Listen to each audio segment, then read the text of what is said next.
So I was watching the miniseries The Feud over the weekend about Betty Davis and Joan Crawford, and I was sick in bed, so I was able to just binge. And it got me to thinking about, well, first of all, it makes you think about a lot of things. But I think primarily, and the topic of this video is how holding on to resentments and anger and not actually talking to someone about them can be so damaging to you. So we'll talk a little bit about my story today. My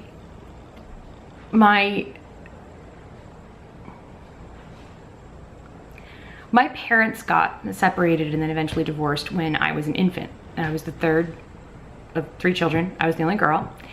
And it was interesting because between watching The Feud and then doing a meditation this morning, it's a love meditation, and it all kind of, it was probably just, you know, things germinate in your brain.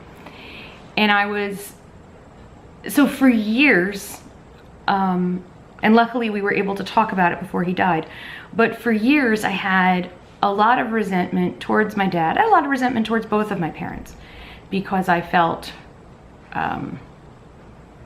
I made up like a bunch of headcanon about what happened there. And in my headcanon, they didn't want me. I was some kind of an accident, and it was especially hard because I found out when I was about 13 or so, or 14, that my dad suffered with mental illness. He was bipolar, but never treated for it. And when my mom was about 8 months pregnant with me, he attempted suicide, and was, I think it might have been the first time in his life, but it wasn't the last.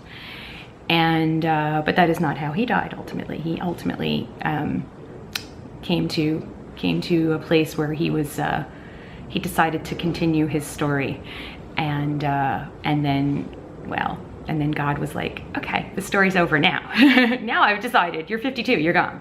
But anyway, so I think when I found that out, that just ratcheted up my internal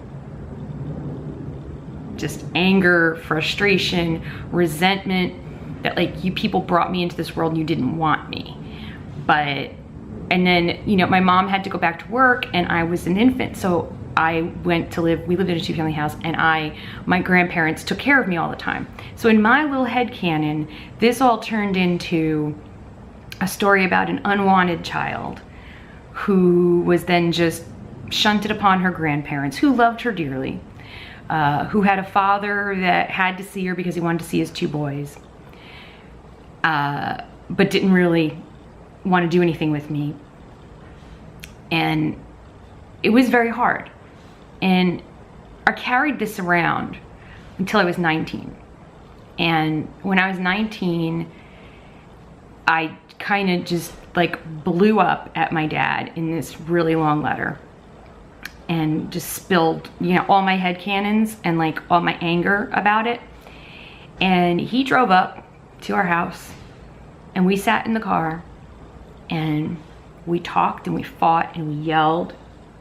I did a lot of crying. There was a lot of yelling, but we talked it through. We talked it through. And I learned by talking to him about it that things weren't exactly what I thought they were. And I came to understand his perspective and his situation, and that, you know, I had built up all of this resentment in my head without ever talking to him about it. And I think that is the biggest problem when you carry resentment for a person, or you're carrying some anger over something that happened, and you don't ever talk to the person about it, especially if it's someone you love. I mean, I have families where siblings don't talk to each other because something happened. You know what? My brothers and I have been together now for, 50 years of my life, and lots of stuff happened. Trust me, stuff has happened. But we're still very close. We're like besties. Well, my brothers are besties with each other. They're just my friends. I'm not their bestie. It's okay, I get it. But, you know, and we've had, you know, believe me, more than our share of stuff.